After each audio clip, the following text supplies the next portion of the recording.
विश्वास में लेकर एक मत से नीतियां बने, क्योंकि देश का फौजी किसी एक विचारधारा का कोई के परिवार से नहीं जाता, किसी एक धर्म, किसी एक जाति, किसी एक भाषा, किसी एक भाषा के परिवारों से नहीं जाता। उसमें संपूर्ण देश के अलग अलग एक एक कोने से देश की सीमा पर फौजी जब जाता है तो हिंदुस्तान अपने दिल में लिए जाता है, भारतवर्ष के प्रति समर्पण अपने दिल में लिए जाता है। ये राष्ट्र है और इसीलिए ये राजनीति इन विषयों पर नहीं होनी चाहिए। आज मैं राजनीति क्यों कर रहा हूं, ये कर रहे हैं क्योंकि कहीं ना कहीं ये सरकार दबाव में थी, रिकॉर्ड बेरोजगारी, अर्थव्यवस्था धोखा की तरफ लुढ़क रही थी।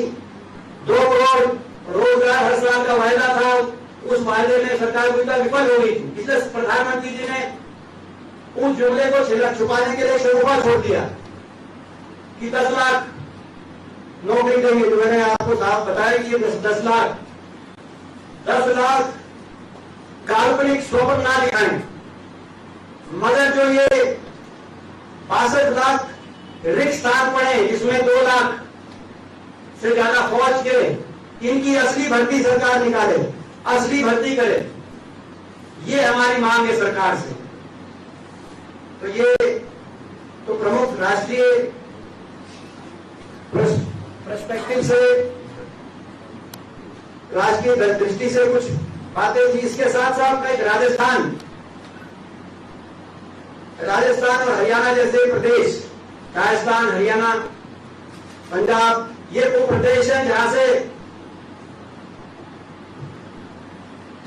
परंपरागत रूप से फौज की भर्ती बड़े पैमाने पर रही है।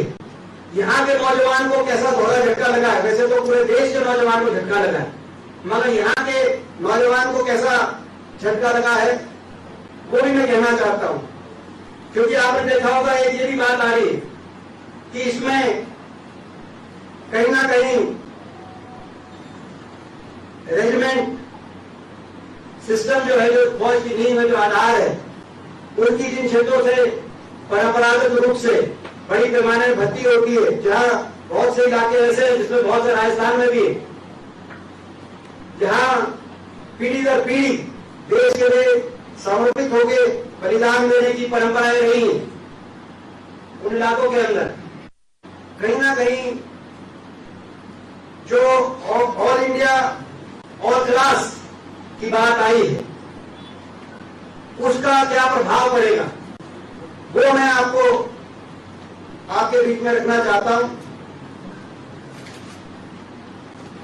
ये एक और प्रश्न पूछा गया था संसद में हमारे एक साथी सांसद द्वारा, ये 11 फरवरी 2022 को सारे प्रश्न की लेटेस्ट सेशन में पूछे गए थे, चाहे वो जो मैंने पूछा था कि जिसमें जवाब आया था 3 साल से भर्ती नहीं हो रही है, 2 लाख से ज्यादा वैकेंट है, इसमें पूछा गया था कौन से प्रदेश से कितनी भर्ती हो रही है। अगर हम राजस्थान का देखें तो राजस्थान में 2019-20 में लगभग 6,887 पक्की भर्ती, लगभग 7,000। राजस्थान की एवरेज लगभग 7,000 के करीब, उसके बाद से भर्ती हुई है। पहले भी जाके देखें तो 7,000 के इर्द गिर्द आंकड़ा घूमेगा। मैं साथ में हरियाणा भी जोड़ूंगा, हमारे हरियाणा से भी लगभग 5,000 की भर्ती 2019-20 में। ये अब इस ऑल इंडिया ऑल क्लास के बाद अग्निवीरों की संख्या राजस्थान में घटकर 2,604 और हरियाणा में घटकर 963, अलग अलग प्रदेशों का अलग अलग। तो जहां आपकी 7,000 के करीब पक्की भर्ती होती थी राजस्थान में, वो अग्निवीर की भर्ती लगभग 2,500।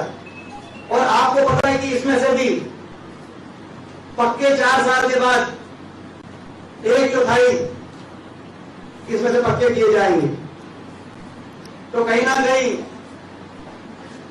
ये जो योजना आई है, किस रूप में ऐसे प्रदेश जिन्होंने और ऐसे इलाके जो आज परंपरागत रूप में जिन्होंने फौज में अपने बलिदान दिए, इन प्रदेशों और इन इलाकों के हितों में भी नहीं है, इनके नौजवानों के हितों के साथ भी कुर्राघात कहीं ना कहीं ये है।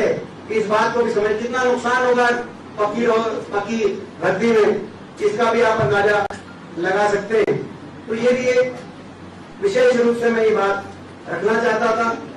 और आपके कुछ प्रश्न हो इस योजना संबंधित हमारी, और जैसे बताया अभी अध्यक्ष जी ने, कल हमारी पार्टी के पूरे देशव्यापी एक मुहिम है, आज भी देशव्यापी मुहिम है। आज 20 राजधानियों में अलग अलग शीर्ष कांग्रेस के नेतागण 20 राजधानियों में अलग अलग विस्तृत रूप से इस योजना को लेकर हमारी क्या रिजर्वेशन है वो आप लोगों के माध्यम से हम लोग देश के सामने रख रहे हैं, अपनी मांग को रख रहे हैं कि योजना वापस हो। कल हर विधानसभा क्षेत्र में, पूरे कश्मीर से कन्याकुमारी तक पूरे देश में, हर विधानसभा क्षेत्र के अंदर विधानसभा लेवल पे 10 बजे से 1 बजे तक एक धरना रहेगा। देश के नौजवान के हक का धरना, राष्ट्र सुरक्षा के हित का धरना, देश की फौज को कमजोर ना होना देने के संकल्प को लेके धरना। कल हमारा एक व्यापक धरना रहेगा। उस धरने में राजस्थान की बहुत जबरदस्त तैयारी, राजस्थान प्रदेश कांग्रेस कमेटी की मैं धन्यवाद करता हूं, हमारे अध्यक्ष जी का। जिस तरह से हमें जानकारी मिली, बहुत ही सर्वोत्तम तैयारी यहाँ पे राजस्थान में भी है, जिसका कल आप लोग कवरेज करेंगे। उसकी भी आप तक जानकारी देना मैं मुनाफिक समझा। और इसके अलावा कोई आपके प्रश्न हो, देखिए हमने मांग करी इसको वापस लेने की, हमने मांग करी कि केंद्र सरकार जिम्मेदारी ले, जो आज 3 साल से भर्ती नहीं हुई है, वातावरण बन गया कि नौजवानों ने खुदकुशी कर ली। और अच्छा, बहुत से नौजवानों ने खुदकुशी कर ली, कैसे बहुत से उदाहरण मैं आपको दे सकता हूँ। मैं भी बहुत घर गया हूँ हरियाणा, और इसीलिए हमने रक्षा मंत्री जी से कहा कि आप जिम्मेदारी लेंगे तो इसे माफी भी मांगे। हमारी कोई मिलिट्री के अंदर कोई रिफॉर्म्स लाए जाए हमारे देश की फौज को मजबूत करने के लिए, उससे आप आपत्ति नहीं, ये भी मैं स्पष्ट करना आगे मैं चाहूंगा। मगर उसकी प्रक्रिया हो, उस पर कहीं ना कहीं चर्चा हो, स्टैंडिंग कमेटी में हो, पार्लियामेंट में हो, देश के सामने सारी बात रखें, तथ्य रखें, चर्चा हो। और उसके बाद अगर देश की फौज को, मिलिट्री को मजबूत करने के लिए अगर कोई कदम उठाया जाएगा तो हम उस कदम का पूरी तरीके से स्वागत करेंगे। दुर्भाग्य की बात यह कहीं ना कहीं ऐसा देश में इंप्रेशन गया है, आपके प्रश्न लेंगे, कि ये पेंशन को बचाने के लिए किया जाए, पेंशन बजट को बचाने के लिए किया जाए। ये भी प्रेसिडेंट जाना बड़ा नकारात्मक संदेश है देश की सुरक्षा के लिए, देश की फौजियों के लिए। जिस प्रधानमंत्री जी ने एक नारा दिया था, हरियाणा के रेवाड़ी के अंदर उन्होंने 2014 की पहली चुनावी सभा करी थी, गुजरात से आकर, जो राजस्थान हरियाणा बॉर्डर में पड़ता है, जो रेवाड़ी का हमारा जिला। और वहां पर उन्होंने उद्घोष किया था 1 रैंक 1 पेंशन। रेवाड़ी की उस वीर भूमि पे वो कह के गए 1 रैंक 1 पेंशन, मगर वहां से अब 9 रैंक 2 पेंशन दिल्ली से उन्होंने देश के फौजियों के बीच में ये संदेश दिया, नकारात्मक है। और ये बजट की बात मैं बताना चाहूंगा कि अगर इन्हीं की सरकार में देखें, हमारी सरकार है तो नहीं, वो भी आप तुलना करके देख सकते हैं कितनी कटौती की गई है बजट में। लेकिन रक्षा बजट मात्र पिछले 5 साल में हम देखें, यूपी के समय देखें तो और ज्यादा गिरावट रक्षा बजट में, लेकिन मात्र 5 साल में 2017-18 में 17.8% केंद्र सरकार का खर्च रक्षा बजट को समर्पित था।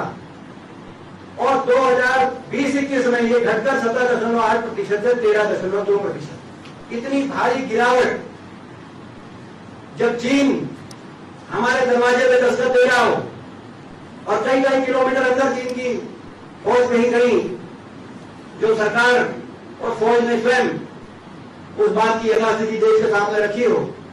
जब पाकिस्तान और चीन एक होकर टू फ्रंट वॉर की बात करते हो, ऐसे समय रक्षा मंत्रालय का रक्षा बजट को इतनी भारी कटौती कौन सी देश बनती है? ऐसे समय देश के नौजवान के दिल में जो सपना था देश को समर्पित होकर फौजी बनने का, उस सपने को चकनाचूर करना कौन सी देश बनती है? सरकार ही बताए। तो आपके कोई प्रश्न हो? कोटा जी, हरियाणा के रोहतक के गढ़ी सांपला में छोटू राम संग्रहालय है, वहाँ किसान संगठनों की और एक धनखड़ खान है उसकी बैठक हुई। ओपी धनखड़ जी ने नेतृत्व किया। राजस्थान से भी काफी सारे किसान नेता, भारतीय किसान यूनियन के नेता उसके अंदर मौजूद थे। वहाँ युवाओं से कहा गया है कि आप इस अग्निवीर भर्ती योजना के फॉर्म न भरें, और अगर इसके फॉर्म भरते हैं, इसमें अप्लाई करते हैं, तो उनका सामाजिक रूप से उनको अलग थलग कर दिया जाएगा, एक तरीके से उनका बहिष्कार कर दिया जाएगा। क्या कांग्रेस इसको सपोर्ट करती है? देखिए, आज जो ये सरकार है, और सरकार ने एक बात कही है कि अग्निवीर योजना में, क्योंकि बहुत से नौजवान अपना पंजीकरण कराएंगे, रजिस्ट्रेशन कराएंगे, ये बात का प्रतीक है कि नौजवान इस योजना पे अपना मोहर लगाएंगे। आप और हम जानते हैं यथास्थिति दूसरी है। आज देश में बेरोजगारी का जो आलम है, बहुत से नौजवान स्वाभाविक रूप से जब देश में बेरोजगारी के रिकॉर्ड टूट गए हों, तो स्वाभाविक रूप से उसमें पंजीकरण कराएंगे। अगर कोई चपरासी की पोस्ट निकलती है कहीं पूरे देश में, आपने देखा होगा कि पीएचडी तक बच्चे उसके लिए अप्लाई कर रहे हैं। ये स्थिति होगी केंद्र सरकार की आर्थिक नीतियों की विफलता के कारण देश की अर्थव्यवस्था लुढ़क गई। तो ऐसे में ये इस बात का नारा नहीं लगाना चाहिए सरकार को। सरकार किसी भी देश के छोटे गांव में कस्बे में चली जाए, हम निमंत्रण देते हैं राजस्थान में चली जाए। राजस्थान में आए सरकार, केंद्र सरकार आए, मोदी जी अपना हेलीकॉप्टर सुबह 5-6 बजे उतार दें। हरियाणा में, राजस्थान में किसी भी गांव में जो बच्चे प्रैक्टिस कर रहे हैं, उनसे पूछ ले, पंजीकरण उन्होंने करवाया होगा, उनसे पूछने की योजना ठीक है, इससे वो संतुष्ट है कि नहीं संतुष्ट है। युवाओं से क्या अपील कर रहे हैं, भरना चाहिए नहीं भरना चाहिए? देखिए, हम देश की युवा की आवाज उठा रहे हैं, और देश का युवा स्वतंत्र है। देश का युवा जिसको लगता है सरकार की योजना उसमें वो पंजीकरण कराए, हमें कोई एतराज नहीं। मगर हम ये भी साथ में कहना चाहते हैं कि शांतिपूर्ण तरीके से अगर देश का युवा अपनी बात उठाना चाहे, ज्ञापन देना चाहे, शांतिपूर्ण रूप से उठाना चाहे, तो ये भी लोकतंत्र का एक हिस्सा है। शांतिपूर्ण रूप से, शांति अहिंसा की लक्ष्मण रेखाओं के अंदर उससे कोई उसके उल्लंघन करता है, उसका समर्थन नहीं करते। मगर उस लक्ष्मण रेखा के अंदर अगर युवा अपना ज्ञापन देना चाहे, आज क्या खबर आ रही है अखबारों में, एक संदेश दिया जा रहा है सरकार द्वारा कि किसी की फोटो आ गई तो फौज में भर्ती नहीं होगी। एक संदेश दिया जा रहा है कि कोई कोचिंग सेंटर चल रहा था, उसमें से बच्चे अगर इस प्रोटेस्ट में थे तो उन पर ईडी की कार्रवाई होगी। ये भी लोकतंत्र के अधिकार हक में नहीं है। जैसे हमने कहा, हमें कोई एतराज नहीं, देश के नौजवान इसमें जरूर पंजीकरण करें, हमें कोई एतराज नहीं है। मगर साथ में सरकार को भी कोई एतराज नहीं होना चाहिए। कोई अगर शांतिपूर्ण तरीके से अपनी बात कहे तो सरकार को भी उसमें इतना संयम और इतना बर्दाश्त रखना चाहिए। Sir, opposition is not united on this front. As in like पूरा अग्निवीर का जो प्रोटेस्ट चल रहा है, कांग्रेस आरयूपी सब डिफरेंटली इस एजेंडे को टेकअप कर रहे हैं, and the centre leaders and officers they won't be into roll back. How come opposition is not United? They are working jointly. They are not working jointly on this. The RLP is working differently, Congress working differently, other states, other parties are working on agreement. So do you think the rollback is possible as happened in agriculture laws was done? देखिए, roll back ना सिर्फ संभव है और roll back होगा। 3 कृषि कानूनों का किसी ने सोचा था रोल बैक? भूमि अधिग्रहण बिल जब सरकार ने निरस्त किया तो किसने सोचा था वो निरस्त का भी रोल बैक करेगी सरकार? क्योंकि सच लोकतंत्र में जन भावनाएं और सच को दबाया नहीं जा सकता, छुपाया नहीं जा सकता। और इसमें एक और बात आई है, वो आपसे प्रश्न से जुड़ी हुई बात थी कि पंजीकरण अगर हो गया इस योजना में तो रोल बैक नहीं हो सकता। यहां तो भर्तियां ही हो गई थी, यहां तो भर्तियां ही हो गई थी, वो निरस्त नहीं हो रही, वो भी निरस्त हो रही, उनको अग्नि वीर में ट्रांसफर किया जा रहा है। देश की सरकार और देश की संसद जब यथास्थिति को समझेगी भोपाल